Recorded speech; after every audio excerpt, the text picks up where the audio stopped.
বিশ্বের বুকে বহু দরবার আমরা দেখেছি, প্রায় যত দরবার আছে সবাই নিজস্ব মুরিদ বানানো নিয়ে ব্যস্ত থাকে।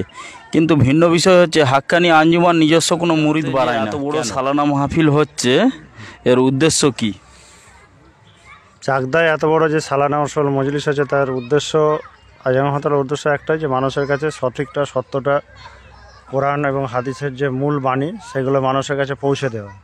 এবং সেটা একটা চাকদা না, এটা আজানগাছি, সাওয়াল সিংপুর, হোমরা এবং বিশ্বের বিভিন্ন প্রান্তে এই মজলিসগুলো হচ্ছে। শুধু এখানেই হচ্ছে না, সব জায়গাতেই হচ্ছে।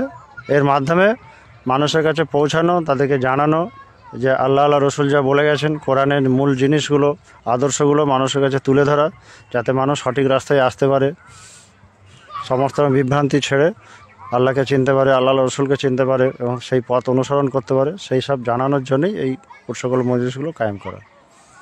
তো এই যে উরসেগুল মজলিস হয়, এটা কি এই মজলিস সবাই করতে পারবে?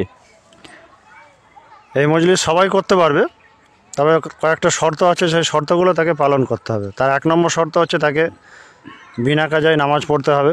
2 নম্বর শর্ত হচ্ছে তিনি এবং তার পরিবারের যারা সদস্য, যারা একসঙ্গে খাওয়া দাওয়া উঠা বসা করেন, তাদের কারো কোনো সুদ, ঘুষ, এলআইসি, বন্ধক, লোন বা এসব জাতীয় কোনো কিছু থাকবে না, কোনো জমি বন্ধক থাকবে না, কোনো হারাম উপার্জন থাকবে না। তখন তারা এবং তার সঙ্গে সঙ্গে পরেশগারি করতে হবে এবং দরবারে যেতে হবে, গিয়ে সেখান থেকে হুকুম নিয়ে আসতে হবে এবং তার সে যে সঠিক আছে তার ডিক্লারেশন একটা দেওয়া হয়। এইসবগুলো যদি নিয়মগুলো সঠিকভাবে পালন করে তাহলে সে করতে পারবে। জি, বিশ্বের বুকে বহু দরবার আমরা দেখেছি, প্রায় যত দরবার আছে সবাই নিজস্ব মুরিদ বানানো নিয়ে ব্যস্ত থাকে।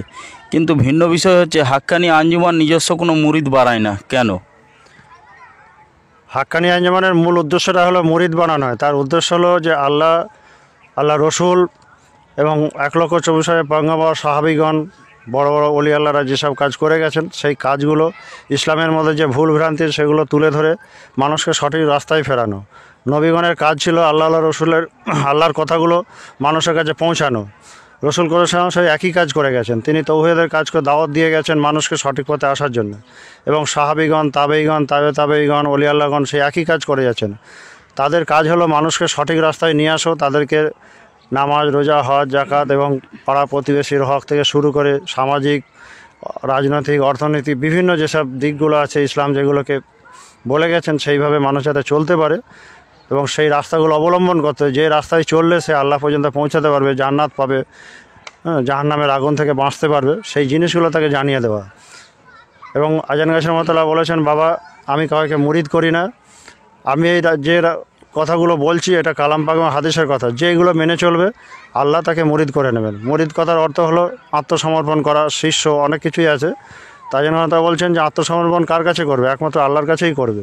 তো এইসব জিনিসের মাধ্যমে কী হবে, সে আল্লাহকে চিনতে পারবে, আল্লাহর প্রতি আনুগত্য প্রকাশ করতে পারবে, মানে আল্লাহ যদি খুশি হয় তাহলেই তার জান্নাত পাবে। তো সেই জন্যে আজানগাছিরা বলেছেন যে আদর্শের মধ্যে থাকবে, সে যে দলেরই হোক, যে ফেরকার হোক, যেই পীরেরই মুরিদ হোক, তাকে কোনো তার দল, মত, ইজম কিছুই ছাড়তে হবে না। তার সঙ্গে যদি সেইগুলো পালন করে তাহলেই সে সঠিক রাস্তা পাবে এবং জান্নাতও পাবে, আল্লাহ রসুলের হুকুমতে সে চলার রাস্তাটা পেয়ে যাবে এবং তার শেষ পরিণতি হবে তিনি জান্নাত, সেটা সে পেতে পারে।